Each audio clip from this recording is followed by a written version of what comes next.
Hey, yo, hey, good morning. Good morning, and welcome to Finding Grace.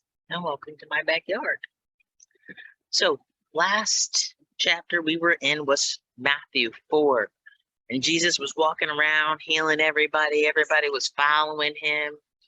Uh, Pharisees and Sadducees weren't happy. So, today we're going into chapter 5, and he's speaking to the crowds. So, let's get it. Chapter 5. But seeing the crowds, he went up into the mountain, and seating himself, his disciples came near to him. And opening his mouth, he taught them, saying, Blessed are the poor in spirit, for theirs is the kingdom of heaven. Blessed are they who mourn, for they shall be comforted. Blessed are the meek, for they shall inherit the earth. Blessed are they who hunger and thirst after righteousness, for they shall be filled. Blessed are the merciful, for they shall obtain mercy.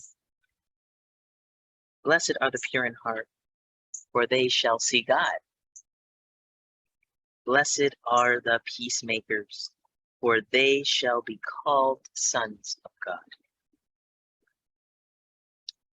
Blessed are they who have been persecuted for righteousness' sake, for theirs is the kingdom of heaven.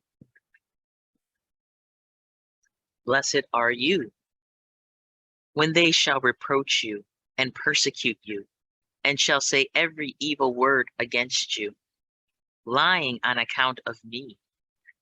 Rejoice and leap for joy, for your reward is great in heaven. For in this way they persecuted the prophets who were before you. You are the salt of the earth. But if the salt becomes tasteless, with what shall it be salted? For it has strength for nothing any more, but to be thrown out and to be trampled under by men.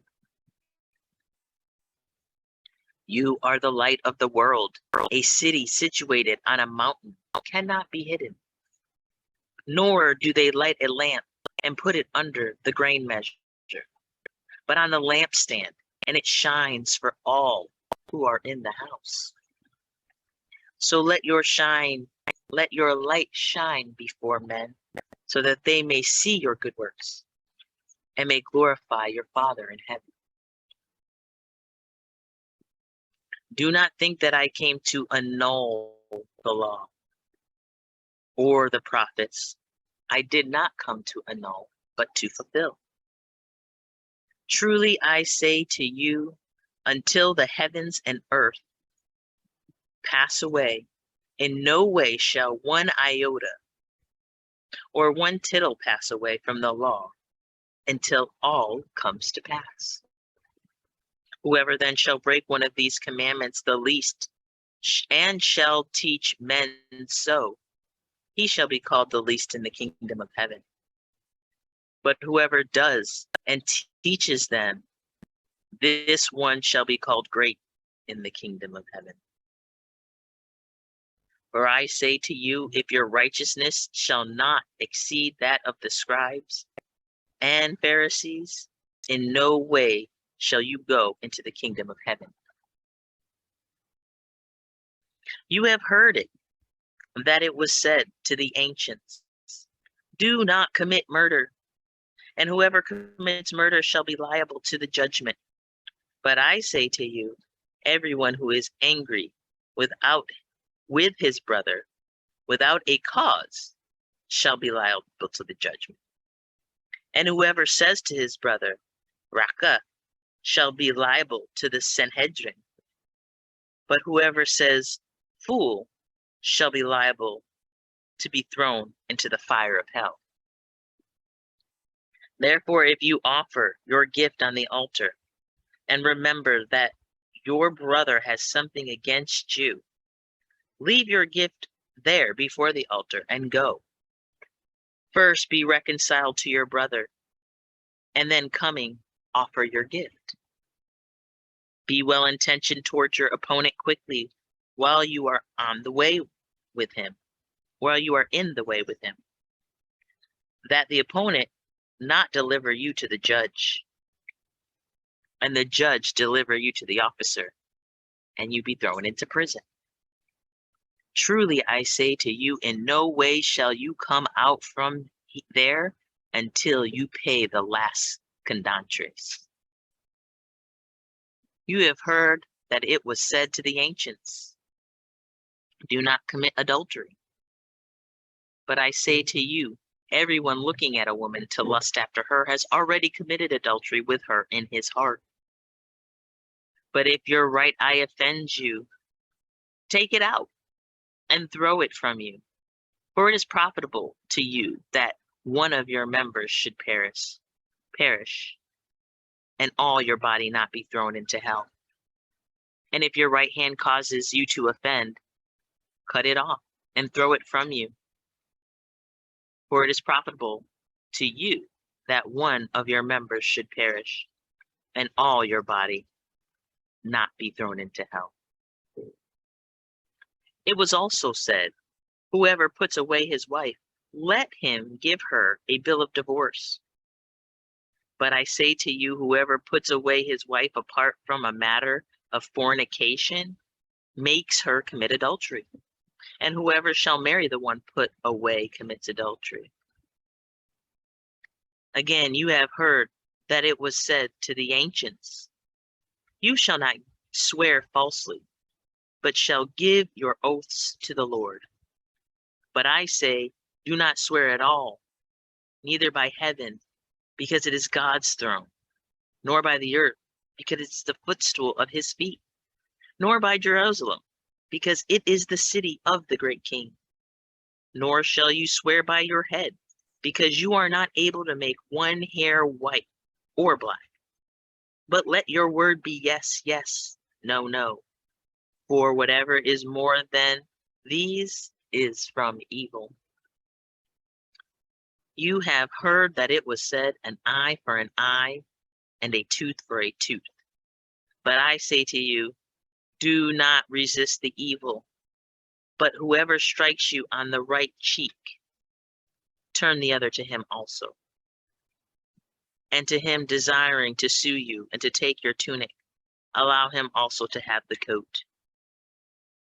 And whoever shall compel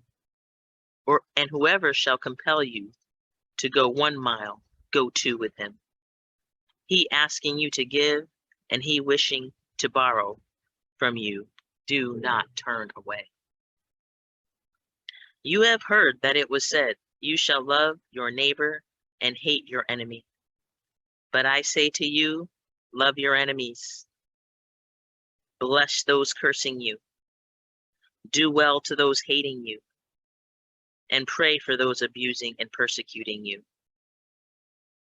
so that you may be sons of your Father in heaven. Because he causes the sun to rise on the evil and the good, and sends rain on the just and the unjust. For if you love those loving you, what reward do you have? Do not the tax collectors do the same? And if only you greet your brothers, what exceptional thing do you do? Do not the tax collectors do so? Therefore, you be perfect, even as your Father in heaven is perfect. Awesome chapter. A lot of stuff in here. I could probably go through this probably 4 or 5 times before I'm done, but I'm just going to jump in. So I like, at first he's talking, right? He's talking about blessed are those who are poor in spirit, who those are mourn, who those who are meek, who those who are merciful. Blessed are the peacemakers. Okay. Now all these things are things, right? These are things of the heart.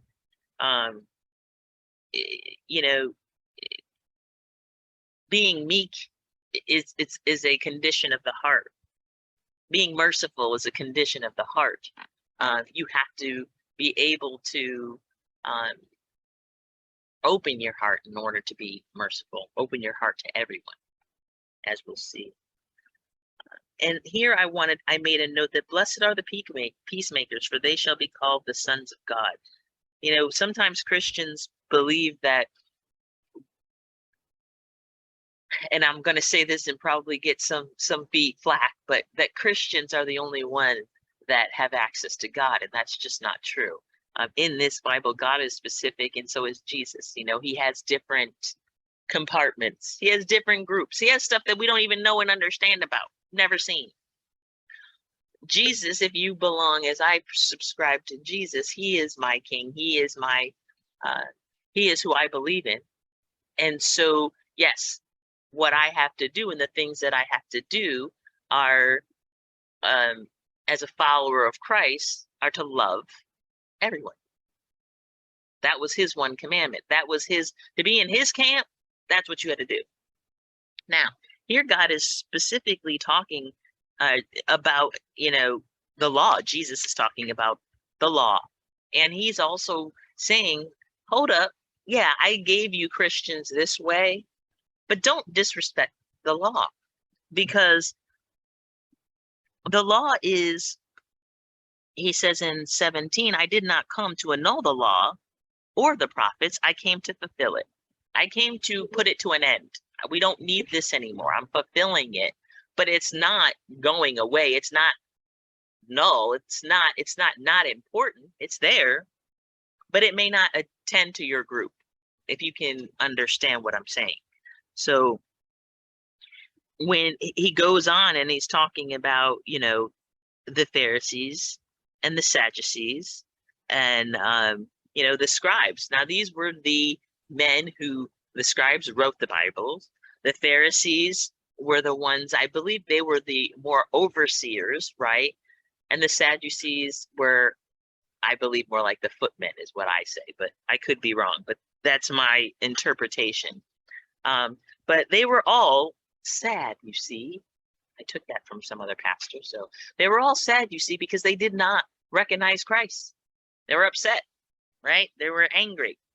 And Christ comes and he's even breaking down the law to them, saying, you don't understand the law. Okay, you understand the law, but only to the depth that you can understand the law. My heart understands the law, meaning Christ's heart understands the law much more than men. And so he goes on and he's talking about, you know, the ancients, the law says, do not commit murder. But for Christ, he says, everyone who is angry, even if you're angry with your brother without a cause, you fall under the same thing, like you're committing murder. Now, we don't consider that, right? Now we'd be like, oh, no, I just thought about it. No, but it starts in your thoughts. It starts in your heart. It starts in the way you process in your brain, in your mind, in your heart. And then it comes out to people. So that's where Christ is like, no, you focus on the inside. Don't you worry. You focus on the inside, and what comes out will be right. Here he goes on to talk about, you know, it's interesting because he goes on to talk about the depth of the law and how we understand it at a very surface level. And he talks about, and whoever says to his brother, Raka, fool, shall be liable to the Sanhedrin, but whoever says fool shall be liable to be thrown into the fire of hell. So now I knew I had to look this up because I'm like, okay, if somebody calls fool, you're telling me you're going to go to hell? I don't get it. But Raka, the word, Strong's word Raka, number 4469, means just an empty-headed man. It's an expression of disappointment, worthlessness. It's calling somebody a name.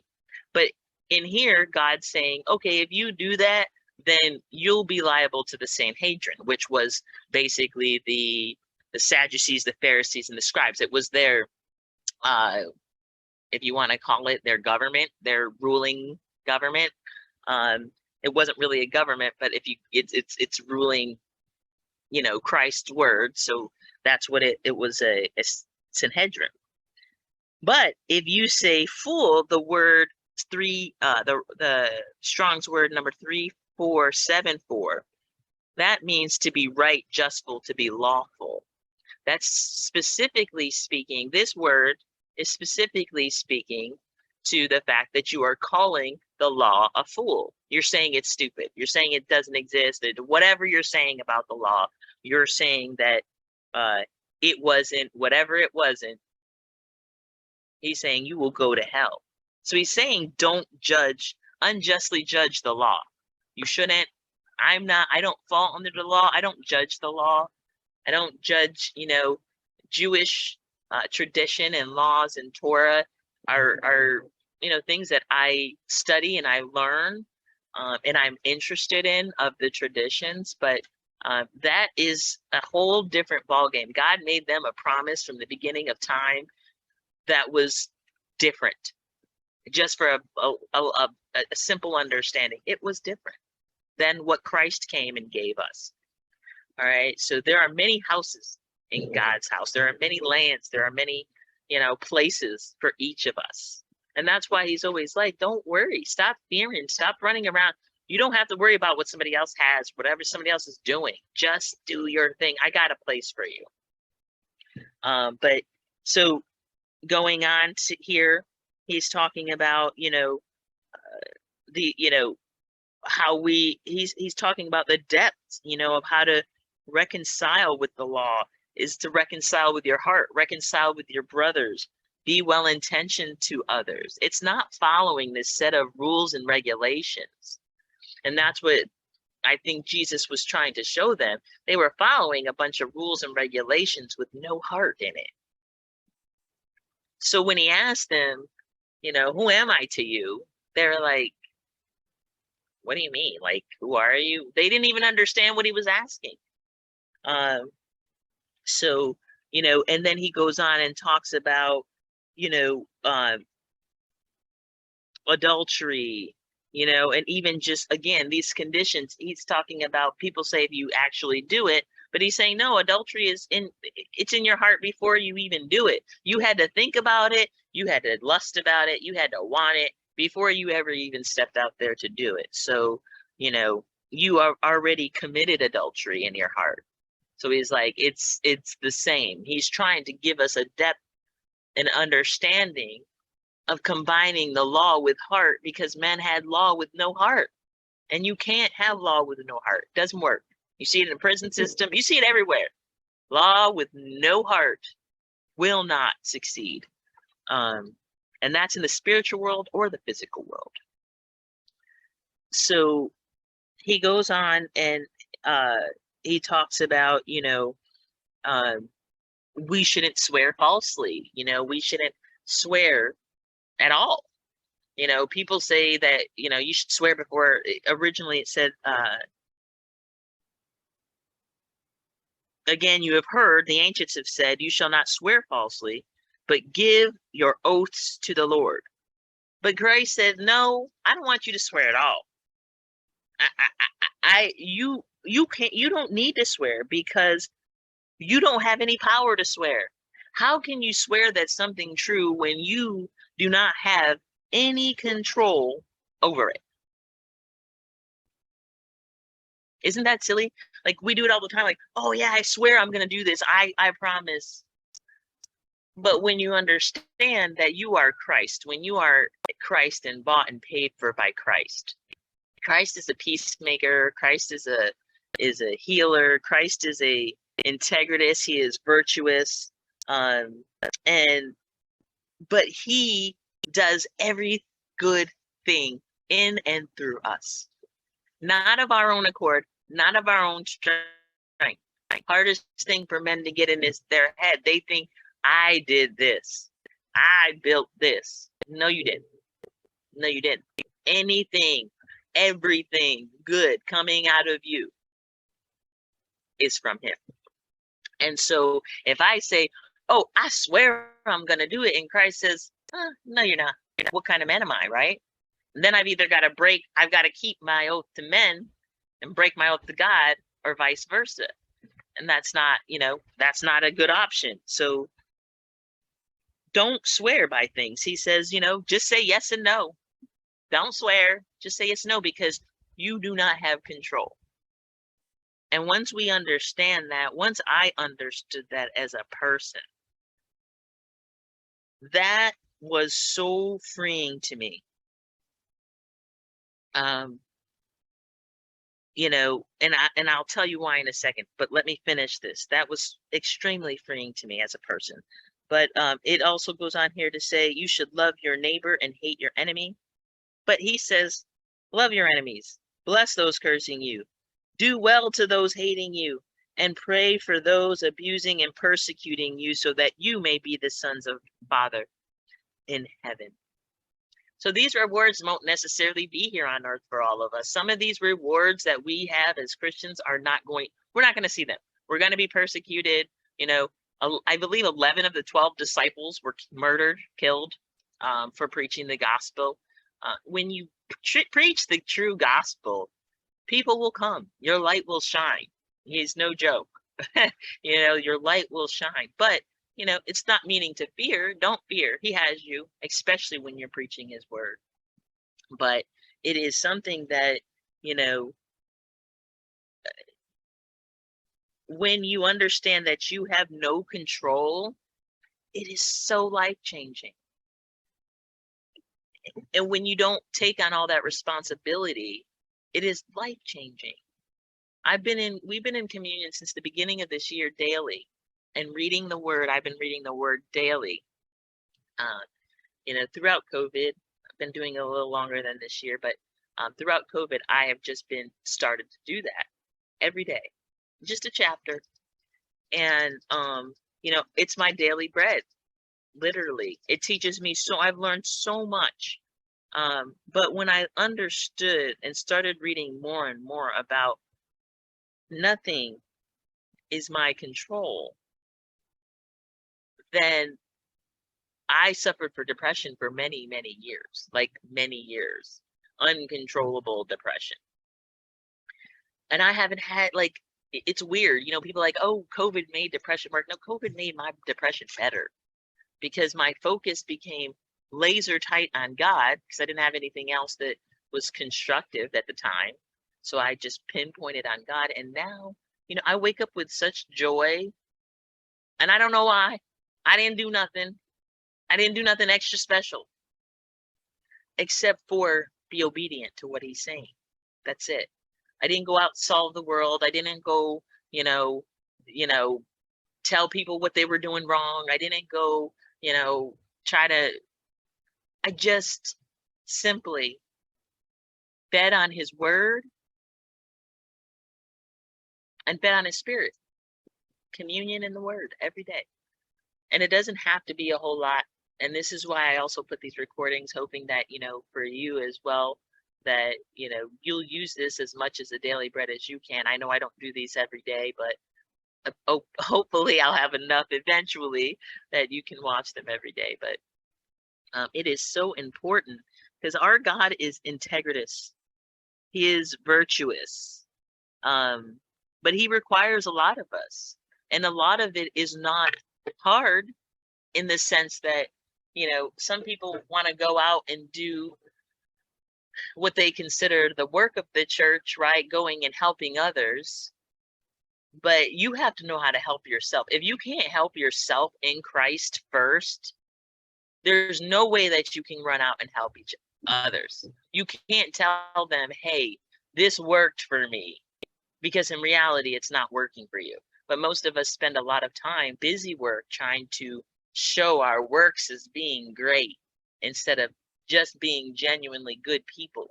And when you're genuinely a good person, and you actually listen to the words of Christ, you know, Christ is not this, you know, I don't know. And I feel sorry for so many denominations of Christianity that I believe claim Christ, but they don't read his word.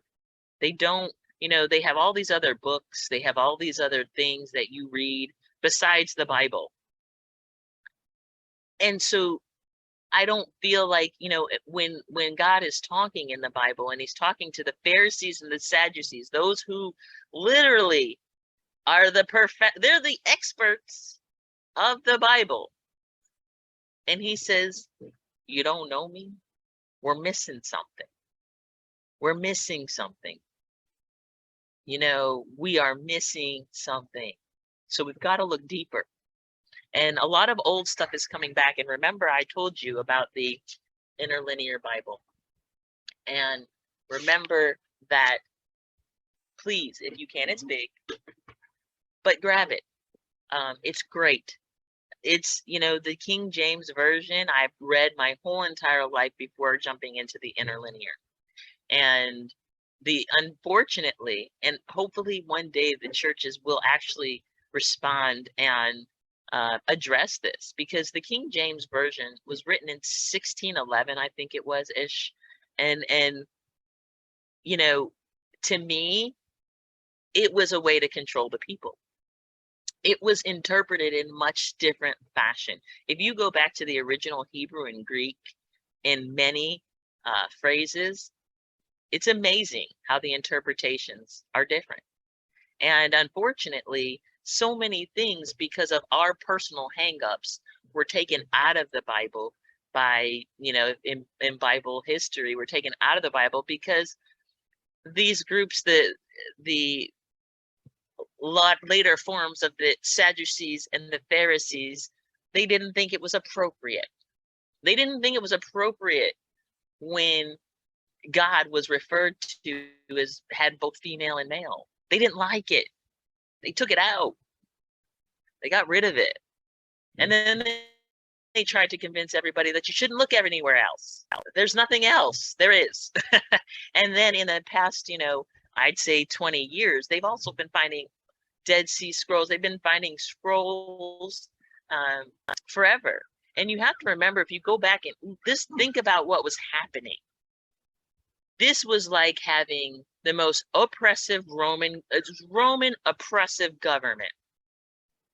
Christianity was allowed to exist, but only under the auspices of the power of the Roman government.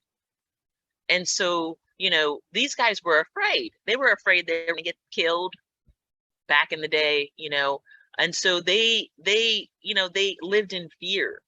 They lived in fear with this unrealistic, or in this situation. They were in this situation. And so when you talk about that, it's important. I guess I'm just trying to say it's important to remember Bible history and where and why things were created. Because if you go back, there were so many people, and even the Bible says it, there were so many people who had Jesus committed or did many, many different miracles, many that are unrecorded. The Bible says that if we couldn't contain in one book. We couldn't contain the amount of things that he did. And so here he's going from place to place. People are following him from the city to city. It's disrupting the whole city's entire function. Now you've got 3,000, 10,000 people that need to eat because they're coming with Jesus. They're coming to your town to hear him speak. And so these things, it bothered. Not only did it didn't really bother the Romans, because the Romans weren't Christians. It bothered the Pharisees. It bothered the Sadducees, because they didn't want the attention. They were afraid for their lives. That's it. They were afraid, hey, we don't want to die. We do not want to die because these people are going to kill us. So we have to be careful on how we worship. So they were under a whole different time and a whole different pressure. And then, so again, even back then, books were added, deleted. This is what we should put. This is what we should not. And then here comes 1611 and slavery is happening. And we need something to justify it. We need something to justify women being less than. We need something to justify slavery. We need something. And if we change a few of these words, if we take out a few parts, we're going to be all right. We're not going to have a problem. We're going to have a problem. And so, that is what I have found, unfortunately, the King James Version has done. It has translated, and it is translated, and it has made groups more susceptible. It has made groups I'm trying to think of the right words, but it was a successful campaign that delegitimized people's worth. And so, that was rewritten. So really, I don't use the King James anymore. I don't even open it, won't do it. I use the interlinear, and now there is a new Bible. It's more recent. It's the Sefer Bible. So the Sefer Bible went back in the last 20 years. There's been Dead Sea Scrolls found. There were other accounts. People wrote about Jesus and the miracles they did. How could you not? If you were raised from the dead, if you were, could walk and couldn't and could see again, it wasn't always just holy people writing. It was the people surrounding Jesus. And they saw Jesus for who he was, and wrote about it. And Pharisees, Sadducees, the Sanhedrin, the Catholic Church, all of these people came along over time and put their mark on it, changed it a little. Let's make it here. Let's fit it there. And we got the King James. And the King James is creating an atmosphere in America that is not peacemakers. Blessed are the peacemakers. Even those who haven't been saved are called the sons of God if they are peacemakers. Not Christians, peacemakers. And so, you can't be preaching violence. You can't be preaching hate. You can't be not loving your brothers and sisters despite their significant differences and call yourself a Christian. You're not. You are not. We are not called to judge. That is God's job. We are not called to judge. We are called to fish. He will sort them out. We are called to be fishers of men. He will sort them out.